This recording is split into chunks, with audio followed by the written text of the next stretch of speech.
NEET paper leak, शिक्षा व्यवस्था में सुधार, मध्य प्रदेश लोक सेवा आयोग की भर्ती परीक्षाओं और प्रक्रिया सहित अन्य मांगों को लेकर नेशनल एजुकेटेड यूथ यूनियन से जुड़े हुए छात्र नेता मीडिया से रूबरू हुए। इन छात्र नेताओं ने सरकार द्वारा इन्हें गिरफ्तार कर जेल भेजने की कार्रवाई पर सवाल उठाया। पेपर लीक, भर्ती परीक्षा घोटाले सहित अन्य मुद्दों को लेकर नेशनल एजुकेटेड यूथ यूनियन नेयू ने आंदोलन किया, लेकिन जिला प्रशासन ने सुरक्षा और कानून व्यवस्था का हवाला देते हुए संगठन के 6 छात्र नेताओं राधे जाट, विजय चौधरी, सुरेंद्र यादव, चंद्रशेखर गुर्जर, गौरव परिहार और रमन गोस्वामी को गिरफ्तार कर जेल भेज दिया है। इन छात्र नेताओं को 26 जुलाई को रिहा किया गया। अब यह छात्र नेता मीडिया से रूबरू हुए तो उन्होंने जिला प्रशासन और शासन की कार्रवाई पर सवाल उठाया। इन छात्र नेताओं का कहना था कि सरकार को पेपर लीक माफियाओं पर कार्रवाई करनी चाहिए, न कि छात्रों की आवाज दबानी चाहिए। संगठन ने एमपीपीएससी की मुख्य परीक्षा की उत्तर पुस्तिकाएं दिखाने, 8713 का फॉर्मूला समाप्त करने, होल्ड सूची के अभ्यर्थियों को नियुक्ति देने, आयोग के अध्यक्ष राजेश लाल मेहरा को पद से हटाने सहित अन्य मांग रखी। जब मैं 22 तारीख को मैं अपने वहाँ पे खड़ा था और मुझे बोला गया जो भंवरकुआ थाने जो राजकुमार रघुवंशी जो टीआई एसआई है वो जो आए और मुझसे ये बोला गया कि आपको एडिशनल डीसीपी साहब जो अग्रवाल साहब है वो आपसे मिलना चाहते हैं और आपके प्रोटेस्ट को आप जो यात्रा है उसको समझना चाहते हैं कि आपकी रैली किस स्वरूप में जाएगी, तो आप हमारे साथ चलिए। मैंने गुड फेथ में पुलिस पे विश्वास किया और मैं गया। जब मैं उनके साथ बिल्कुल मैंने आप देखेंगे मैंने कोई विरोध नहीं किया, मुझे उस तक बिल्कुल भी ये नहीं था कि ये मुझे गिरफ्तार करेंगे, लेकिन जैसे ही मैं गाड़ी में बैठा और थोड़ी देर गाड़ी आगे बढ़ी और जब मेरे को बोला गया कि इसका मोबाइल बंद कर लीजिए और सारी चीजें, तब मुझे चला कि कुछ ना कुछ गड़बड़ है। फिर भी मैंने विश्वास किया। फिर मुझे चंदन जो जिला चिकित्सालय जो पुलिस की चौकी वहां बिठाया गया कि एसपी एडिशनल एसीपी साहब जो अग्रवाल जी वहां मिलने आएंगे, लेकिन 3-4 घंटे के बाद भी कोई नहीं आया। फिर हमको चंदन नगर थाने ले गए कि यहाँ बात करेंगे। 12-1 बज गए। फिर बोले कि आपसे सुबह 12 बजे बात करी जाएगी, वहां भी नहीं की। फिर 1 बजे मुझे टीआई जो है चंदन नगर लेके चले, जिला अस्पताल आए। मेरा मेडिकल गाड़ी में बैठ के ही कराया गया, मुझे बाहर भी नहीं उतारा गया, मेरे से सिर्फ साइन कराए गए और मुझे एसीपी कोर्ट में पेश किया गया। एसीपी कोर्ट में देखता हूँ मुझे किया तो वहाँ बोले आपके साथ अच्छा होगा, ना मेरा वकील था ना मेरे परिवार के लोग थे और वहां भी मुझे नहीं लगा। बोले कि आजाद नगर थाने ले जा रहे हैं। जब आजाद नगर थाने से आगे बढ़ी और जेल के पास जब गाड़ी खड़ी, तब मुझे पता चला कि मुझे जेल डाल दिया गया है। उसके कुछ जब मैं जेल के अंदर था, कुछ घंटों बाद पता चलता है कि मेरे जो साथी सुरेंद्र यादव आए। सुरेंद्र यादव से मैंने चर्चा की तुझे क्यों लाया, कि सर मैंने सिर्फ एक व्हाट्सएप पे प्रिंट देने के लिए जो हमारी यात्रा थी उसको, जो हमारी 23 तारीख की जो यात्रा थी पीसफुल जो रिगल पे आती थी, 1 दिन का उपवास था, उसको लेके तो बोले मुझे रात को बिठाया गया 3 बजे रात तक। और जो अग्रवाल है एसीपी जो डीसीपी है जूनी इंदौर, उन्होंने मुझसे गाली गलौज की। मेरा मोबाइल खोला गया और मेरी गैलरी में देखे गए कि तेरे तो दिल्ली के प्रोटेस्ट के फोटो हैं, तेरे ये हैं, अगर तू भंवरकुआ पे आता तो तेरी माँ बहन एक कर देंगे। मतलब इस तरह की गालियां गलौज की गई। उसके कुछ समय बाद जो मेरे साथी विजय चौधरी, गौरव परिहार, चंद्रशेखर पंवार और रमन, ये लोग आए, तब इनसे पता चला। ये मेरे सहयोग के लिए जब विजय चौधरी वहां पर ये सनावत से आए थे, किसानों की आवाज उठाते मेरे सपोर्ट में आए थे, इनको भी पता चले। जब डीडी गार्डन पे आए थे कुछ चीज को करने, तो इनको भी उठा के अंदर लेके आया गया और इस तरह से प्रताड़ित। गौरव जो घूम रहा था परिहार, उसकी गाड़ी कहीं से भी उसको भंवरकुआ पे चौराहे पे एक जगह रोकी, गाड़ी उससे कराई और उससे चाबी भी नहीं ली और वहीं से उसको उठा लिया, उसकी गाड़ी वहीं पड़ी रही। इसी तरह से वो एक रमन लड़का था, बोला सर मैं 2nd ईयर का स्टूडेंट जो उसके साथ था, मैं सिर्फ यहाँ आया था सपोर्ट में, लेकिन मेरा कोई ना उसके साथ इतना बर्बरतापूर्ण किया कि उसने ये बोला कि मेरे पापा अटैक से पेशेंट है, मुझे छोड़ दीजिए, मेरे घर में मेरी मम्मी भी नहीं, मैं अकेला हूँ। लेकिन उसको भी नहीं छोड़ा और उसको भी जेल डाल दिया गया। इस तरह की तमाम चीजें चली हैं, हमारे साथ घटनाएं हुई हैं। जमानत के लिए घर में सरकारी कोई सदस्य हो, ऐसी भी कुछ बात आई थी? बिल्कुल, ये पहली बार बड़ा आश्चर्य कि जो यहाँ पर है, जो एसीपी कोर्ट ने हमसे ये डिमांड रखी कि एक बताइए हम आंदोलन करते, 1 लाख रुपए आपसे डिमांड की गई और ये कहा कि आपके परिवार में आपका कोई दोस्त जो सरकारी अधिकारी है वही जमानत लेगा। चूंकि इसको लेके जो हमारे वकील हैं, वो हमने हिबिस्कस कार्पस भी लगाई थी मेरे वकील ने। देन उसके बाद उन्होंने एसीपी कोर्ट ने वहाँ बोला कि हम जमानत देंगे, लेकिन मेरे वकील ने बोला कि पिछली जमानत भी हमको हाई कोर्ट से मिली थी, एसीपी कोर्ट ने इनको नहीं दी थी। तो साहब जो जज साहब है उन्होंने बोला कि एक बार जाइए, और जब वो 4 बजे आए तो उन्होंने यही कंडीशन रखी कि 1 लाख रुपए चाहिए और उसमें सरकारी कर्मचारी आपका होगा तो ही जमानत। फिर हमारे वकील पुनः 6 बजे, हमारी एक दिन में 3 सुनवाई हुई है हमारे वकील साहब ने, और सब शाम को 6 बजे हमको जमानत मिली 50,000 के सोल्वेंसी पे। और वो कंडीशन हटाई है। जज साहब ने बोला कि कोई अपनी रिस्क नौकरी लेगा क्या, ऐसा किस बेस पे आप पुलिस बोल रही है या एसीपी कोर्ट बोल रहा है कि ये जमानत आपको सरकारी उसकी चाहिए। देन फिर हुआ है और फिर हमारी जमानत हुई और हम हम उसके भी होल्ड मतलब पूरा दिन बहाना गया। अगले दिन पूरे दिन मतलब जिस दिन जमानत उस दिन ही, उसके अगले दिन हमको जो है कोर्ट से 12-1 बजे बाहर, मतलब कल हमको 12-1 बजे बाहर लगा गया। तो इस तरह की जो कार्रवाई जो है पूरे तरीके से चली है। तो हम लोग कहीं ना कहीं इतना कि आज हम क्या मध्य प्रदेश में छात्रों की आवाज उठाना इतना गुनाह हो गया है, और लगातार हम नहीं लगातार आंदोलन कर रहा है। क्या हमारे समर्थन में कोई अगर किसान छात्र या कोई आ रहा है तो क्या उसको भी इसी तरह से प्रताड़ित किया जाएगा कि आज आंदोलन ही नहीं कर सकते? हमारे जो संवैधानिक जो अधिकार है उनको खत्म कर दिया गया है क्या? इसको लेकर मैं आज जो है मेरे वकील से चर्चा कर रहा हूँ। मेरे को अगर प्राइवेट कंप्लेंट डालने की, तो जितने अधिकारी जिन लोगों ने हमारे छात्रों के साथ बदतमीजी की, प्रताड़ित किया, उसको लेकर मैं प्राइवेट कंप्लेंट डालना पड़े, सुप्रीम कोर्ट तक भी जाऊंगा। लेकिन मैं और इस कमिश्नरी को मैं चाहता हूं हटाएं, क्योंकि मैंने वहां देखा है कि रोज जिस तरह से लोग आते हैं, न्यूसेंस लोग, जो इनोसेंट लोग आते हैं, उनको भी 151 में बहुत ज्यादा चल रहा है। तो इसके लिए जन चेतना भी इंदौर में जगाना पड़ेगी, क्योंकि कहीं ना कहीं हमारे मौलिक अधिकार खत्म किए जा रहे हैं। आज एक सिंपल, क्योंकि हमारा आंदोलन आप 2020 से देख लीजिए, बड़े बड़े आंदोलन किए, लेकिन कभी भी हमारे आंदोलन में हिंसा नहीं है। पुलिस का काम ही नहीं पड़ता, हम पूरा प्रोटेक्शन रखते हैं। एक भी जगह आज तक आप उठा के देख लीजिए, हमने इतने संवैधानिक तरीके से आंदोलन किए। इसके पहले भी जब आंदोलन था तो कोर्ट ने परमिशन दी थी 22 से 26-27 जनवरी तक, हमें अनुमति नहीं दे रही है। हमको एक बार हम पे भरोसा करके तो देखे पुलिस, हम क्या गलत कर रहे हैं। हम मध्य प्रदेश के जो बेरोजगार युवा हैं, जो 23 बच्चे नीट में जान दे चुके हैं, हमारे इंदौर में बच्चे जान दे चुके हैं, उसके लिए अगर आवाज उठाने तो क्या गलत कर रहे हैं? जब आपके गुंडे, आपके नेताओं के बेटे कुछ करते हैं तो उनपे जेल नहीं होती, लेकिन हम जैसे जो लोग जो सिंपल तरीके से मध्य प्रदेश के छात्रों की आवाज बनना चाहता है, उसको दबाने की कोशिश है। और ये बर्बरतापूर्ण जो ये सरकार है, मोहन सरकार, ये कहीं ना कहीं इस तरह से काम कर रही है। क्योंकि जब से आई है हम पे मेरे हमारे साथियों पे मिला के, चाहे रंजीत हो या हिमराज हो, हम पे आटा टेफा रही है। हम कैसे बचे हम जानते हैं। हमारे घर के मोबाइल सर्विलेंस, मेरे परिवार के मोबाइल सर्विलेंस पे रख रखे इन लोगों, हर जगह हमको प्रताड़ित किया जाए। अगर मेरे परिवार से कोई नौकरी में, तो क्या उसकी नौकरी की, उसका क्या प्रोटेस्ट से लेने देना? क्या मैं अकेला लड़ाई लड़ रहा हूँ ना, मेरे घर का, वहां तक डिपार्टमेंट तक फोन किए जा रहे हैं हमारे परिवार में। तो कहीं ना कहीं इनके भी परिवार है। याद रखे, सत्ता बदलेगी, सब कुछ बदलेगा। शुरू आप भी नौकरी में, किसी की नौकरी, क्योंकि आप भी यही बोलते कि हम नौकरी में, हम मजबूर हैं आपके साथ ऐसे हैं,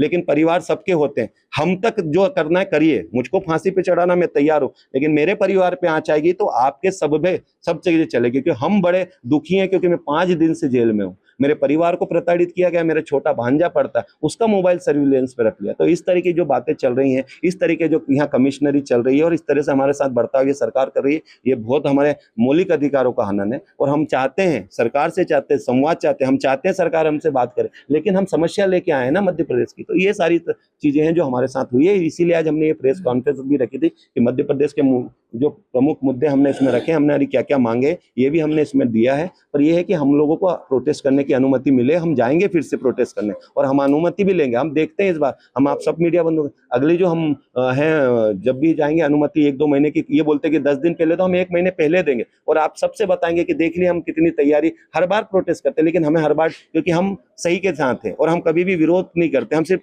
छात्रों की मांग को लेकर आगे बढ़े। तो इन तमाम मुद्दों को लेकर हम आगे बढ़ेंगे।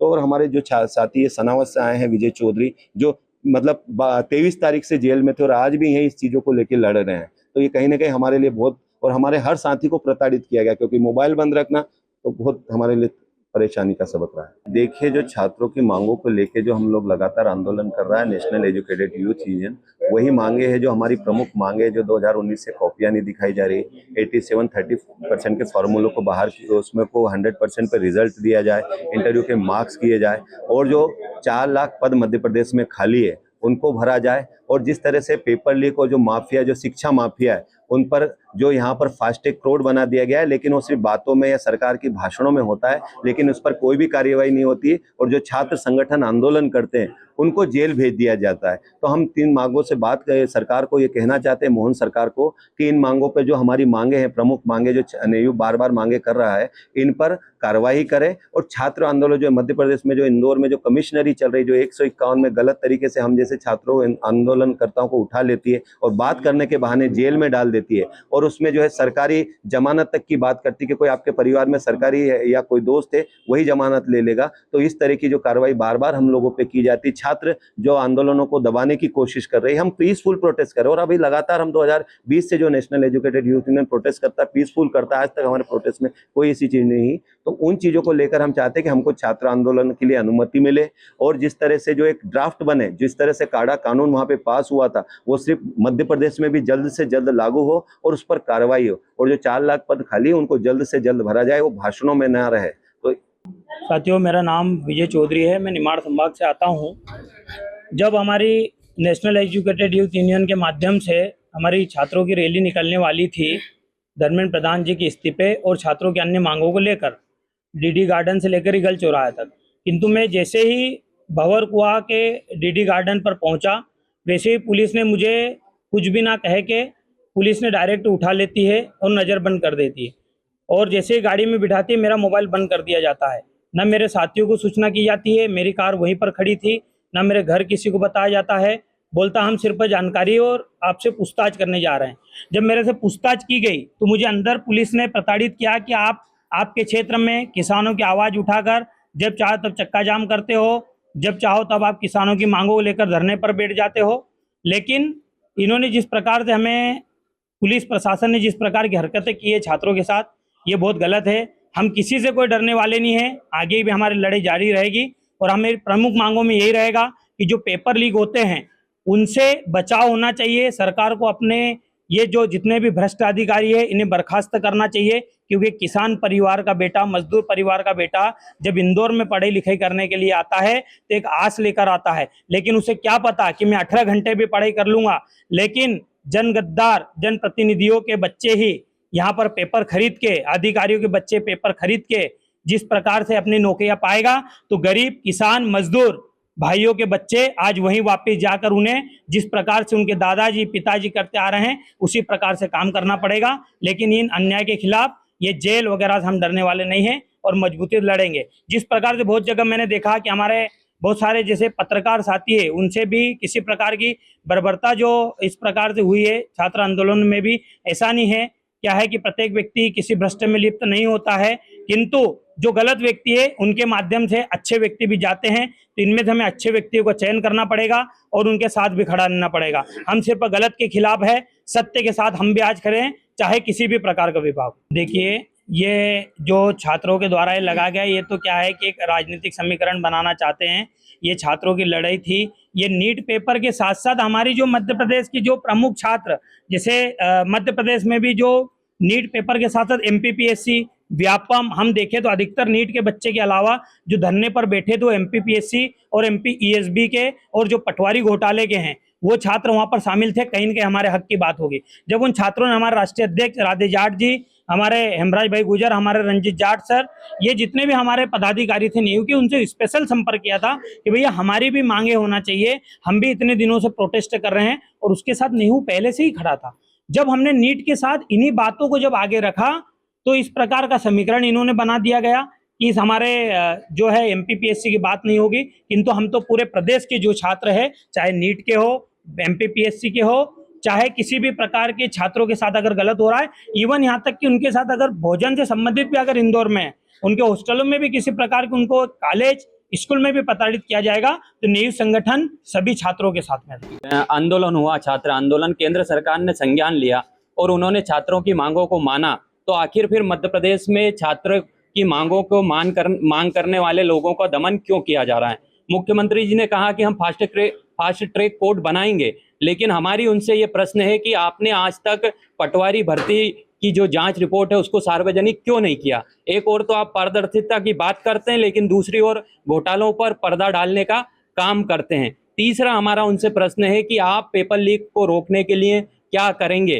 क्या पेपर लीक को रोकने के लिए आप पेपर लीक के दोषियों पर कार्रवाई करेंगे या पेपर लीक की बात करने वाले लोगों को उठाकर जेल में डालने का काम करेंगे? क्योंकि इतना बड़ा व्यापम घोटाला हुआ, उसके जो मुख्य आरोपी सुधीर शर्मा हैं उनको हाईकोर्ट से बेल मिली, उस जो फैसले हैं उसको सुप्रीम कोर्ट ने उसको चैलेंज नहीं किया। इससे समझ में आता है कि मध्य प्रदेश सरकार जो पेपर लीक के दलाल और माफिया शिक्षा का पूरा रैकेट चलाने वाले लोग हैं उनको बचाने का काम कर रहे हैं, और जो शिक्षा की में पारदर्शिता की बात कर रहे हैं, जो पेपर लीक रोकने की बात कर रहे हैं, उन युवाओं को उठाकर जेल में डालने का काम कर रहे हैं। तो हम मध्य प्रदेश के मुख्यमंत्री जी को यही कहना चाहते हैं कि मध्य प्रदेश का जो समस्त युवा है वो आपसे ये मांग करता है कि मध्य प्रदेश की दोनों जो भर्ती आयोग और संस्थाएं हैं, MPPSC और व्यापम, जिसका नाम अब ESB हो गया, उसमें लगातार एक के बाद एक भर्ती घोटाले आ रहे हैं, उनको आप रोकने के लिए एक सख्त पेपर लीक कानून लेकर आइए। दूसरा, जो लगातार